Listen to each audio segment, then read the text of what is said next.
Hello दोस्तों, मेरे channel सुख समृद्धि उपाय में आपका हार्दिक स्वागत है। दोस्तों, आज मैं सुनाऊंगी सकट चौथ माघ मास की कथा। जरूर सुनिएगा दोस्तों। वीडियो पे लगे तो लाइक सब्सक्राइब जरूर कर लीजिएगा, जिससे आगे वीडियो मिलती रहे। कमेंट में श्रद्धा भाव से जय माँ लक्ष्मी जरूर लिखिएगा। दोस्तों, सुनने मात्र से हमारे सभी पाप दूर हो जाते हैं, दुखों का नाश होता है। जरूर सुनिए। तो बढ़ते हैं वीडियो की तरफ। बोल गणेश भगवान की जय। एक समय की बात है, किसी नगर में एक कुम्हार रहता था। एक दिन वह कुम्हार अपने बर्तन पकाने के लिए आवा लगाया तो उसे बर्तन नहीं पके, जिस कारण वह बहुत दुखी हुआ और नगर के राजा के पास अपनी फरियाद लेकर चला गया। राजा ने पंडितों को बुलाकर कुम्हार की समस्या के बारे में पूछा तो पंडित जी ने कहा कि आज के बाद यदि तुम आवा जलाने से पहले किसी बच्चे की बलि देगे तो आवा स्वयं पक जाया करेगा। राजा ने उस कुम्हार के बच्चे की बलि देने की आज्ञा दे दी थी। वह कुम्हार रोज किसी बच्चे की बलि देकर आवा जलाता और अपने बर्तन को पकाता। ऐसे करते हुए बहुत दिन बीत गए। उसी नगर में एक बुढ़िया रहती थी जो सदैव चौथ माता और भगवान गणेश की पूजा अर्चना व व्रत किया करती थी। किंतु एक दिन उसके बेटे का नंबर आया तो उसे बुढ़िया माई ने अपने बेटे को चौथ माता की आंखें व सुपारी देकर कहा कि जब तुम आवा में बैठो तो तुम्हारे चारों ओर बिखेर लेना। उसके बाद वह कुमार आया और उस बच्चे को ले गया और उसे आवा में बैठने को कहा। तो उस लड़के ने भगवान गणेश जी का नाम लिया और माता द्वारा दिया गया आखा और सुपारी को अपने चारों ओर बिखेर कर बैठ गया। और इधर उसकी माता बुढ़िया जो थी वो चौथ माता के सामने बैठकर उसकी पूजा करने लगी। पहले कुम्हार का आवा पकने में कई दिन लगते थे, किंतु इस बार एक ही दिन में कुम्हार का आवा पक गया। यह देखकर कुम्हार घबरा गया और इस बात की राजा से शिकायत करी। राजा ने वहां आकर देखा तो सचमुच में एक ही दिन में आवा पक चुका था। तब उस बुढ़िया को बुलाकर लाए और कहा कि तुमने क्या जादू टोना किया है जिससे ये आवा एक ही दिन में पक गया।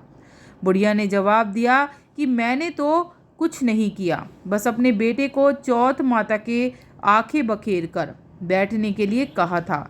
इसके बाद उस आवा को बाहर निकाल कर देखा तो बुढ़िया का बेटा जिंदा और सुरक्षित था। राजा व नगरवासी इस घटना को देखकर आश्चर्यचकित रह गए और माता सकट की कृपा से जिन बच्चों की अब से पहले आवा में बलि दी थी वे सभी जीवित हो गए। यह देखकर पूरे नगरवासी बड़े ही प्रसन्न हुए और उसी दिन से पूरे नगर में चौथ माता का व्रत और उत्सव मनाने लगे।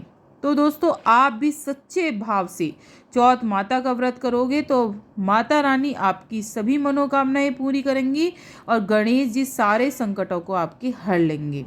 बोल गणेश जी महाराज की जय। दूसरी कहानी भी जरूर सुने।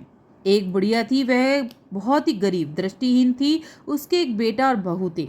वह बुढ़िया सदैव गणेश जी की पूजा किया करती थी। एक दिन गणेश जी प्रकट होकर बोले, बुढ़िया जो मांगे सो मांग ले। बुढ़िया बोली, मुझे तो मांगना नहीं आता, कैसे और क्या मांगूं? तब गणेश जी बोले, अपने बहू बेटों से पूछ कर मांग ले। तब बुढ़िया ने अपने बेटे से कहा, गणेश जी कहते हैं तू कुछ मांग ले, बता मैं क्या मांगू। पुत्र ने कहा, माँ तू धन मांग ले। बहू से पूछा तो बहू ने कहा, नाती मांग ले। तब बुढ़िया ने सोचा कि ये तो अपने अपने मतलब की बात कर रहे हैं। अतः उस बुढ़िया ने पड़ोसन से पूछा तो उन्होंने कहा कि बुढ़िया तेरी थोड़ी सी जिंदगानी है, तू क्यों मांगे धन और पोता नाती पोते, तो ऐसे कर अपनी आंख मांग ले, तेरी जो जिंदगी है बाकी वो आराम से कट जाएगी। इस पर बुढ़िया बोली, यदि आप प्रसन्न हैं।